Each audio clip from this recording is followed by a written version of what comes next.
Hi ಪ್ರಿಯ ಸ್ನೇಹಿತರೆ, welcome back to my channel. ಹೊಸ ಕತೆಗೆ ನಿಮಗೆಲ್ಲರಿಗೂ ಸ್ವಾಗತ. ನಮ್ಮ ಊರಲ್ಲಿ ಪ್ರೌಢಶಾಲೆ ಮುಗಿಸಿದ ಮೇಲೆ ಕಾಲೇಜು ದೂರ ಇದ್ದ ಕಾರಣ ನಾನು ಶಿವಮೊಗ್ಗದಲ್ಲಿರೋ ನನ್ನ ಚಿಕ್ಕಪ್ಪನ ಮನೆಗೆ ಸೇರಿಕೊಂಡೆ. ಅಲ್ಲಿ ಡಿಗ್ರಿ ಓದಿ ಮುಗಿಸಿದೆ. ಈಗ ಉದ್ಯೋಗ ಹುಡುಕುತ್ತಿದ್ದೆ. ಚಿಕ್ಕಪ್ಪ ಸತ್ತು ಹಲವು ವರ್ಷ ಆಗಿತ್ತು. ಚಿಕ್ಕಮ್ಮ ಒಬ್ಬರೇ ಇದ್ದರು. ನಾನು ಬಂದ ಮೇಲೆ ಅವರಿಗೆ ಸ್ವಲ್ಪ ಆಸರೆ ಆಯಿತು. ಚಿಕ್ಕಮ್ಮನಿಗೆ ಗಂಡು ಮಕ್ಕಳೇ ಇಲ್ಲ, ಒಬ್ಬನೇ ಮಗಳು. ಅವಳ ಹೆಸರು ಸೌಮ್ಯ. ಸೌಮ್ಯ ನನಗಿಂತ 4 ವರ್ಷ ಚಿಕ್ಕವಳು.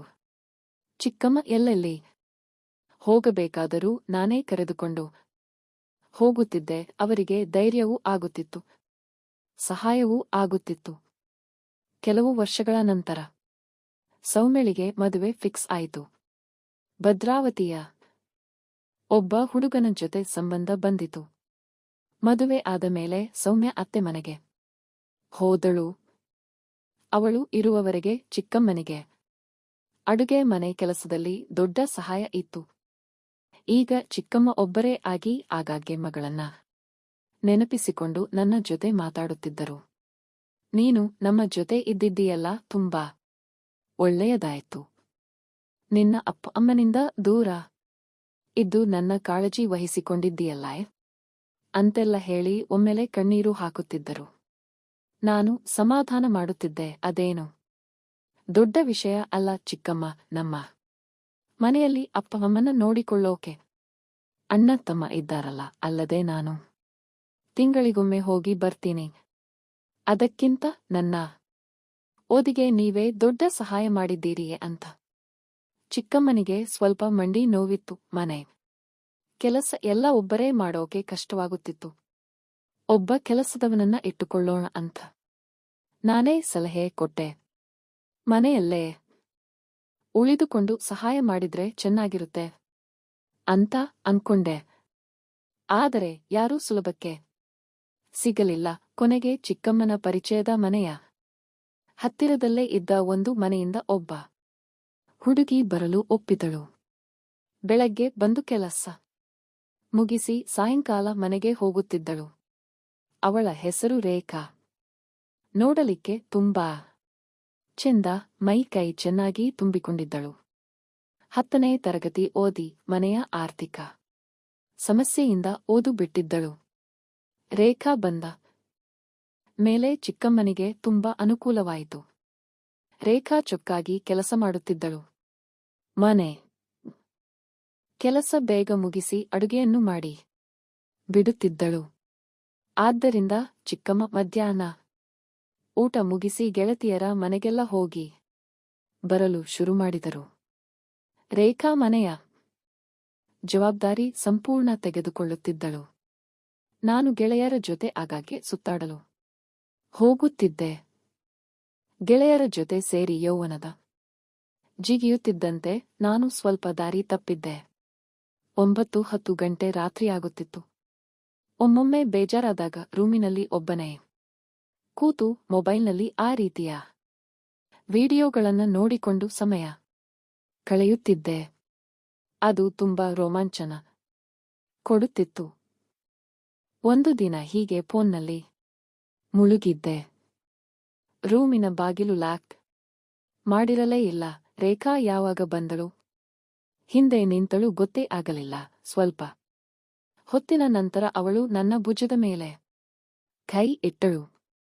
ನಾನು ಗಾಬರಿಯಾಗಿ ಹಿಂದೆ ತಿರುಗಿ ನೋಡಿದೆ. ಎಷ್ಟು ದಿನದಿಂದ ಗಮನಿಸ್ತಾ ಇದ್ದೀನಿ, ಏನು ನೋಡ್ತಾ ಇದ್ದೀಯಾ ಅಂತ ಕಿವಿಗೆ ಬಡಿದಳು. ನನಗೆ ಮಾತೇ ಬರಲಿಲ್ಲ. ಅದು ಅಂದೆ ಮಾತ್ರ. ಅವಳು ನಕ್ಕು, ಈ ವಯಸ್ಸಿನಲ್ಲಿ ಇದೆಲ್ಲ ಸಹಜ ಬೀಡು, ಕೇವಲ ನೋಡಿಕೊಂಡು ಇದ್ರೆ ಏನು ಲಾಭ, ಬಾ ನಿಜವಾದ ಮಜಾ ತಿಳಿಸ್ತೀನಿಯೇ ಅಂತ ನನ್ನ ಕೈ ಹಿಡಿದು ಎಳೆದಳು. ನನ್ನನ್ನ ಎದೆಗೆ ಒತ್ತಿಕೊಂಡಳು. ಮೊದಲ ಬಾರಿಗೆ ಒಬ್ಬ ಹುಡುಗಿ ಆ ರೀತಿ ಮಾಡಿದ್ದಕ್ಕೆ ನನಗೆ ತಲೆ ಸುಳಿಯಿತು. ಭಯದಿಂದ ಅವಳನ್ನ ತಳ್ಳಿ ರೂಮಿನಿಂದ ಓಡಿಬಿಟ್ಟೆ. ಅಂದಿನಿಂದ ರೇಖಾಳ ಜೊತೆ ಕಣ್ಣಿಗೆ ಕಣ್ಣು ಬೀಳಿಸಿ ಮಾತಾಡೋಕೆ ಆಗದಾಯಿತು. ಅವಳು ಆಗಾಗ್ಗೆ ಗೇಲಿ ಮಾಡುತ್ತಿದ್ದಳು. ಒಮ್ಮೆಯಾದರೂ ಇವಳಿಗೆ ನನ್ನಲ್ಲಿರೋ ಶಕ್ತಿ ಏನು ಅಂತ ತೋರಿಸಬೇಕು ಅಂತ ಕೋಪ ಬಂದಿತು. ಆದರೆ ಹೇಗೆ ಅಂತ ಗೊತ್ತಾಗಲಿಲ್ಲ. ನನ್ನ ಗೆಳೆಯನೊಬ್ಬನಿಗೆ ವಿಷಯ ಹೇಳಿದೆ. ಅವನು ನಕ್ಕು, ಅಷ್ಟಕ್ಕೆ ಗಾಬರಿ ಪಡಬೇಡ. ಮೊದಲು ಎಲ್ಲರಿಗೂ ಹೀಗೆ ಆಗುತ್ತೆ. ನನಗೂ ಆಗಿತ್ತು. ಈಗ ನೋಡು, 2 ಗರ್ಲ್ ಫ್ರೆಂಡ್ ಇದ್ದಾರೆ ಅಂದ. ನನಗೆ ಸ್ವಲ್ಪ ಧೈರ್ಯ ಬಂತು. ನನ್ನಲ್ಲಿ ಏನೋ ದೋಷ ಇದೆ ಅಂತ ಅನ್ಕೊಂಡಿದ್ದೆ, ಅದು ತೊಲಗಿತು. ಇದಾದ ಕೆಲವೇ ದಿನಗಳಲ್ಲಿ ಇನ್ನೊಂದು ಘಟನೆ ನಡೆಯಿತು.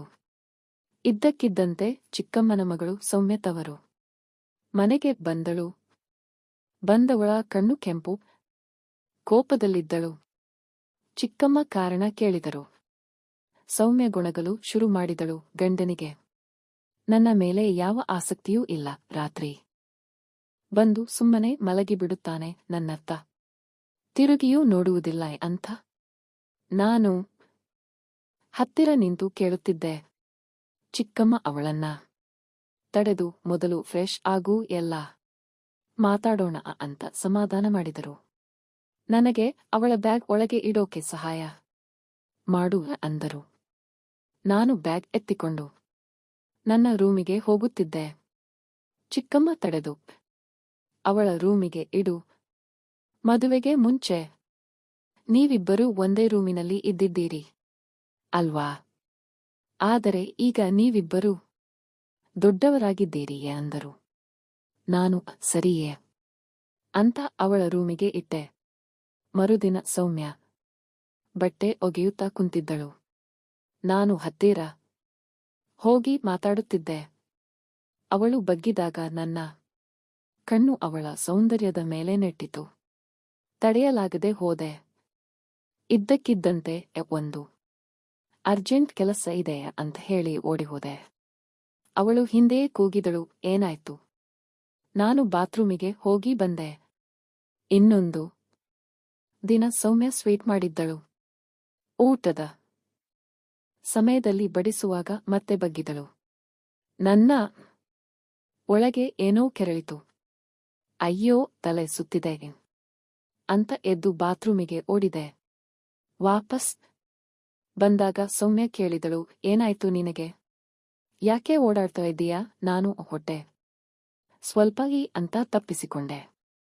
ಆದರೆ ಅವಳಿಗೆ ಸಮಾಧಾನವಾಗಲಿಲ್ಲ. ಇದೇ ರೀತಿ 2-3 ಸಲ ಆಯ್ತು. ಸೌಮ್ಯಗೆ ಸಂದೇಹ ಬಂದಿತ್ತು. ಒಂದು ದಿನ ಮಧ್ಯಾಹ್ನ ನಾನು ರೂಮಿನಲ್ಲಿದ್ದಾಗ ಸೌಮ್ಯ ಬಂದು ಬಾಗಿಲು ಲಾಕ್ ಮಾಡಿದಳು. ಇವತ್ತು ನನಗೊಂದು ಸಂಗತಿ ಖಚಿತವಾಗಿ ಗೊತ್ತಾಗಬೇಕು ಅಂದಳು. ನಾನು ಈ ಅಮ್ಮ ಇದ್ದಾಳೆ ಅಂದೆ. ಅವಳು ನಕ್ಕು, ಅಮ್ಮ ಗೆಳತಿಯರ ಮನೆಗೆ ಹೋಗಿದ್ದಾರೆ. ಈಗ ಹೇಳು, ನೀನು ಯಾಕೆ ಆಗಾಗ್ಗೆ ಬಾತ್ರೂಮಿಗೆ ಓಡಾಡ್ತಾ ಇದ್ದೀಯಾ? ಬಂದ್ರೆ ತುಂಬಾ ಹೊತ್ತು ಆಗುತ್ತೆ. ನಾನು ಬೇರೆ ವಿಷಯಕ್ಕೆ ತಿರುಗಿಸಲು ಯತ್ನಿಸಿದೆ. ಆದರೆ ಅವಳು ಬಿಡಲಿಲ್ಲ. ನನಗೆ ಎಲ್ಲ ಗೊತ್ತು, ಹೇಳಲೇಬೇಕು ಅಂತ ಹಠ ಮಾಡಿದಳು. ಕೊನೆಗೆ ಹೇಳಲೇಬೇಕಾಯಿತು. ನೀನು ಈ ರೀತಿ ಬಟ್ಟೆ ಹಾಕಿಕೊಂಡು ಬಗ್ಗಿದಾಗ ನನಗೆ ತಡೆಯಲಾಗ್ತಾ ಇಲ್ಲ. ಅವಳು ಈ ರೀತಿ ಅಂದ್ರೆ ಮೊದಲು ನಾನು ಹೀಗೆ ಇದ್ದೆ ಅಲ್ವಾ ಅಂದಳು. ನಾನು ಆಗ ನೀನು ಚಿಕ್ಕವಳಾಗಿದ್ದೆ. ಈಗ ನೀನು ತುಂಬಾ ಬದಲಾಗಿದ್ದೀಯ. ನಿನ್ನನ್ನ ನೋಡಿದ್ರೆ ಒಳಗೆ ಏನೇನೋ ಆಗ್ತಾ ಇದೆ ಅಂದೆ. ಅವಳು ನಕ್ಕು, ಓಹೋ, ಅಷ್ಟೇನಾ? ನಿನಗೆ ಗೆಳತಿ ಇಲ್ವಾ? ನಾನು ಇಲ್ಲ. ಹುಡುಗಿಯರ ಜೊತೆ ಹತ್ತಿರವಾಗಿ ಮಾತಾಡೋಕೆ ಆಗಲ್ಲ, ನಾಚಿಕೆ ಆಗುತ್ತೆ ಅಂದೆ. ಅವಳು ಅಷ್ಟೇನಾ? ಚಿಂತೆ ಬೇಡ, ನಾನೇ ದಾರಿ ತೋರಿಸ್ತೀನಿ ಅಂತ ಹೊರಗೆ ಹೋಗಿ ಮನೆಯ ಮುಖ್ಯ ಬಾಗಿಲು ಲಾಕ್ ಮಾಡಿ ಬಂದಳು. ನನ್ನನ್ನ ಎಳೆದುಕೊಂಡು ಹಾಸಿಗೆ ಮೇಲೆ ಕೂರಿಸಿಕೊಂಡಳು. ನನಗೆ ಏನಾಗುತ್ತಿದೆ ಅಂತ ಅರಿವಿಲ್ಲದಾಯಿತು. ಅವಳು ನನ್ನನ್ನ ತುಂಬಾ ದೂರ ಕರೆದೊಯ್ದಳು.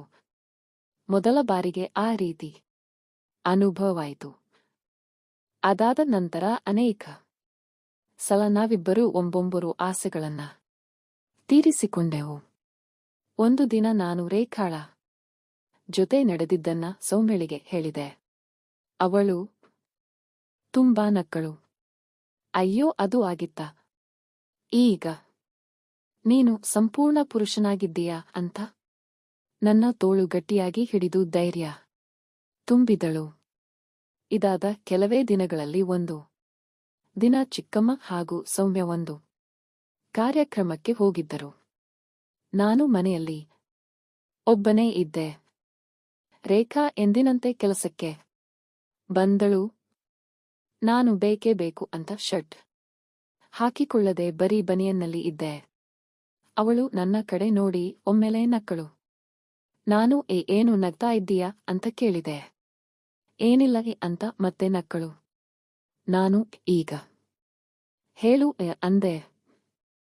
ಅವಳು ಎಷ್ಟು ಚೆನ್ನಾಗಿ ಬಾಡಿ ಮಾಡಿಕೊಂಡಿದ್ದೀಯಾ, ಆದರೆ ಧೈರ್ಯ ಇಲ್ಲ ಅಲ್ವಾ ಅಂದಳು. ನನಗೆ ಮತ್ತೆ ಕೆನ್ನೆ ಕೆಂಪಾಗಿ ಕೋಪ ಬಂದಿತು. ಹೌದಾ ಅಂತ ಒಮ್ಮೆಲೆ ಅವಳ ಕೈ ಹಿಡಿದು ಎಳೆದೆ. ಅವಳು ತಪ್ಪಿಸಿಕೊಳ್ಳಲು ಯತ್ನಿಸಿದಳು.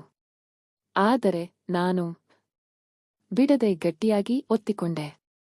ಅವಳು ಇಷ್ಟೊಂದು ಧೈರ್ಯ ಬಂದುಬಿಟ್ಟಿದೆಯಾ ಅಂತ ನಕ್ಕಳು. ನಾನು ಇದು ಶುರುವಷ್ಟೇ ಅಂತ ಅವಳನ್ನ ಎಳೆದುಕೊಂಡು ರೂಮಿಗೆ ಹೋದೆ.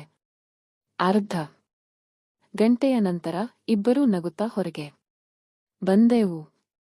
ನನ್ನ ಒಳಗಿನ ಶಕ್ತಿಯ ಮೇಲೆ ತುಂಬಾ ಹೆಮ್ಮೆ ಬಂದಿತ್ತು.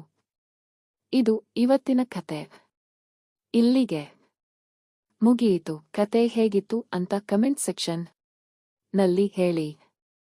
ನನ್ನ ಚಾನೆಲ್ಗೆ ಹೊಸಬ್ಬರು ಆಗಿದ್ರೆ ಸಬ್ಸ್ಕ್ರೈಬ್ ಮಾಡಿಕೊಂಡು ಪಕ್ಕದಲ್ಲಿರುವಂತಹ ಬೆಲ್ ಐಕಾನ್ನ ಕ್ಲಿಕ್ ಮಾಡಿಕೊಂಡು ಆಲ್ ಆಪ್ಷನ್ ಸೆಲೆಕ್ಟ್ ಮಾಡಿಕೊಳ್ಳಿ. ನಿಮ್ಮ ಪ್ರೀತಿ ಪ್ರೋತ್ಸಾಹ ನಮಗೆ ದೊಡ್ಡ ಬೆಂಬಲ. ಓಕೆನಾ?